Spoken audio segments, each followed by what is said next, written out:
And this one in particular, it shows the hanger, and it shows it hanging from the ceiling. In addition, these also came with the wire rack displays, so some of them have a little hole in the top, some of them don't, and really nobody probably cares about the little hole in the top except for me and Todd, so we'll stop talking about that. So long header. So you saw the 12 long header. This is the Free Boba Fett action figure 20 long header. And this is another really tough one to find. I think one showed up on eBay maybe 4 or 5 years ago. Went for a lot of money. So here's another average Joe one. This is one you might see for sale, and it's very collectible, very reasonably priced, and it's a great looking display. And it would go along with, I mean, there are a lot of card figure collectors out there, so this goes along, very well with a nice little card figure display that you can put on your shelf. And you can get these for, I don't know, a few $100. But there's 3 versions of these. One, well, to tell the truth, the first version, I don't even know if it necessarily exists or not, but basically without the sticker on it. So there's a little rocket firing thing underneath that sticker, which it's not shown there, but you can see kind of the outline of that sticker on the right-hand side. And it showed the rocket firing feature. And then they put a sticker over it, and then they changed the sticker to one that said special offer. So there's 3 versions of this. But again, really, people don't pay attention to that all that much except for me. All right, here's Todd Chamberlain's signature display. So this display, I went to an auction in 1993 where a family who'd owned a toy store in, I don't know, they owned a toy store, and when they decided, they had years ago set aside tons of toys and then tons of point-of-purchase displays. And I was collecting displays at the time, but didn't have much money at this auction and only didn't get really anything. But this one particular piece really stood out to me at that auction, and I, for years and years, wanted it. And so in the mid-'90s, for about a year and a half, I put an ad in Toy Shop magazine, if you remember that, saying I wanted to buy this display. Wanted to just buy displays in general, but I specifically was looking for that one.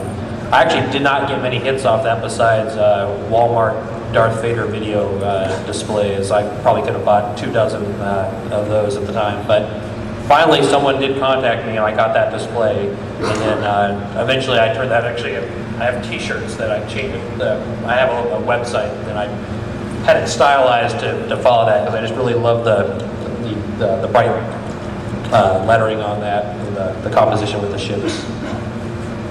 And there's a shot of it with the Ideal Kenner merchandising setup.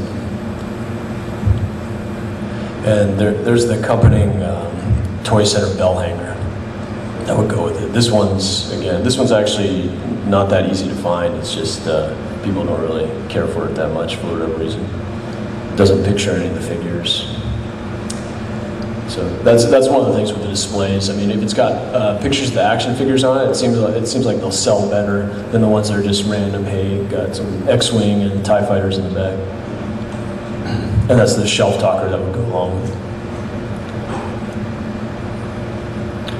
So typically, in the way these were packaged, like the bell hanger would come with a bunch of the shelf talkers, or the gondola header would come with the shelf talker, so they all get packaged together. So oftentimes you'll see like somebody will have a bunch of the shelf talkers for sale, and that's probably because they got a merchandising kit and they're piecing it out, selling the shelf talkers individually. But shelf talkers are really great items. They're fairly cheap, and again, they complement pretty much any type of display that you might have at home. All right, here's a fairly common display, but it's a great looking display. Everyone loves it. Again, I think I've seen a couple out there on the floor at the convention, and you can get them for a reasonably good price. I think Mark Huckabone actually had a bunch of these back in the mid-'90s, and again, just a really nice. You can find this display still in the original shipping box. It's not the full shipping box, but like just a plain cardboard sleeve. But you can find some really, really mint ones of this pretty easily. Now the bell hanger, very common, very nice to look at. Long header, very nice to look at too. Extremely rare. Extremely rare. This piece, I guess to illustrate that we actually, this is a hobby where we really don't even know fully everything that was produced. This display turned up about 10 years ago. 2 of them showed up in somebody's garage at a garage, like an estate sale or garage sale, and it was something that people were just planning to throw out. I mean, it's like, so I got one of these, and another friend who was collecting displays at the time got the other one. I mean, it actually reeked of motor oil because it had just sat outside of this garage for so many years. But it was just a complete shock that, I mean, we'd never seen it. There was no documentation of it ever having been made. 2 of them popped up, and then from one source, and we have not seen another example since then. Okay, I can tell that my low, deep, slow, monotone voice is putting everyone to sleep here, but if you guys need a stretch break or anything, just let me know. Just raise your hand and say, I've had enough of this. You're killing me. All right, here's another header. This header is, we went through a couple of headers already, and the 12 header and the 20 header are fairly reasonably easy to find. This 21 header is a little bit tougher to find. It's got a very cool looking setup to me. It doesn't show the figures, but shows pictures, just kind of like the 12 header does. And it's got this weird looking picture of Boba Fett. So this is a pretty desirable display. Sells for probably $1,500. Die-cast display.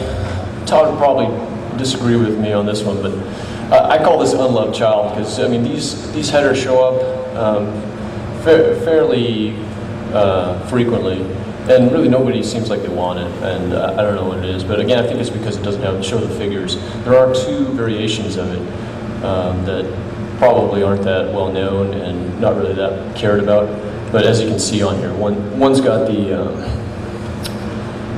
the Vader tie on it, and this one was a later release. And in addition to that, something that most people don't really realize, the bin itself was different. So the bin is actually a different shape. It's missing the LP, and you guys don't really care about that, I know, but I thought I'd mention it.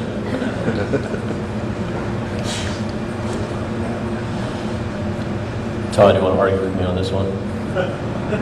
Oh, I just don't think it's as valuable as it's a very, this is a really nice, I think it's a super cute display, and it's definitely hard to find them with the bins. I think it's definitely a better piece than the die-cast display, but I don't know, I'm a little bit lower on the... He doesn't like R2-D2. We're all the R2-D2 collectors out there. Meet him outside here afterwards, okay? All right, to go along with that R2 plush bin display, there's also a Chewbacca plush. This didn't have a header. This kind of had it printed right on the thing, and this one's tough to find. Yeah, for whatever reason, I mean, I see about an equal number of Chewbaccas to R2-D2 plushes of the vintage, but for whatever reason, fewer display of the Chewbacca displays, many fewer. I mean, I would say at a 6 or 7 to 1 ratio of the Chewbacca, or the... This display, it also doubled as a Spanish model kit display. Those are Spanish puzzles. Oh, Spanish so puzzles. what? All right, here's another tough display to find, but really people don't care about it all that much. What's even tougher about this display is finding it in reasonable condition, because there's little pieces of cardboard stick out off the edge, and they're always busted. Same thing with the little starburst thing, but it's a great looking display. And again, that shows a merchandising picture, how it was envisioned by Kenner, how it should be displayed with all the lightsabers. And laser rifle, laser pistol. Again, this is how it might have been depicted in the store. There's a combination display, kind of how everything should be set up. Those pictures I think are from like 1979 merchandising pictures. All right, here's another very hard to find display, and this one I actually just picked up recently. I was very happy to find it within the past year. Again, people don't really care about it that much. It's not really that popular. How many people out there collect electronic battle command games? Not too many. But the display itself is really cool, and came with an instruction sheet how to put it together.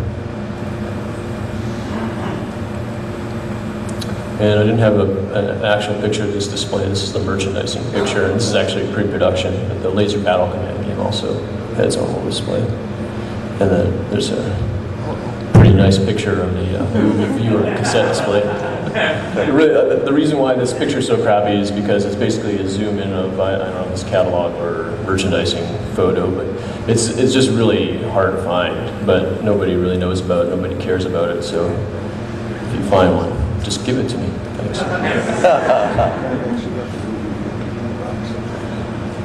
All right, so we're moving into Empire. I've already sucked up like 25 minutes of time, so I'll try to go a little bit faster on this stuff. So foil gondola header, this is one of the big ones. I guess during Empire time frame, they seemed like they kind of got a little bit bigger with the headers, and were mass producing the gondola headers more than they were in the Star Wars area. It was more like bell hangers type stuff and little headers. So this one actually is pretty tough to find, and it's tough to find in good condition because it's got the foil and the colors tend to fade on it very easily. But again, it doesn't show any figures, doesn't show anything exciting. It's just a logo, so people don't really go after it that much. And it had a accompanying shelf talker, but I didn't get a chance to pull mine out of storage to take a picture of it. So this one's another very tough one, and it's highly desirable. Again, it shows all the figures. It's a great one to have. I wish I had one, so sell me yours today. Another example of a shelf talker. All right, so here's another gondola header. And this one, a little bit more popular, I guess, than the logo display. It shows some stuff from the movie. But you can find these reasonably well priced. This one came with like a generic gondola setup instruction, and that's kind of how you would set it up in the store. There you go. And it came with a bunch of different shelf talkers. Sometimes came with 6, sometimes came with 4. Here's another unloved child. This is a great display, and again, you can easily find this one for a couple $100. Oftentimes, it's cracked on the bottom, but really good. I mean, it takes up space. I really don't know why people don't like this one. I like it, but I don't know. It's hard to find it in good condition. I tend to think it's a little bit nicer than Will does, but yeah. How many people like that display? See, there's only like 5 people here that like that display. Come on. 25, 30 people. Come on. All right. So 41 header. Here's another arguing point. So I left out one display here in between these, and that is the 41 without figure shown, which I've got one right up here. I guess we can talk about this now or later. Sure. This one up here, I tend to think it's like a pre-production display or a toy fair display. Really, we don't know. And that's kind of the thing about display collecting. Sometimes you just don't know what it was used for. But this one on the left is actually screen printed, where all these other ones are a lithograph, basically photo kind of put on chipboard. This one's actually screen printed, and you look at it close, you can see the layers that they use. So that's kind of why I think it wasn't really mass produced and sent out. Whereas I purchased one from so most of these that have turned up from Kenner employee sources. And so there was they were either toy fair pieces or from sales reps or from design people. So there was speculation they were pre-production, but I picked one up off eBay from somebody who said he got it as a kid from a store. So I don't believe him.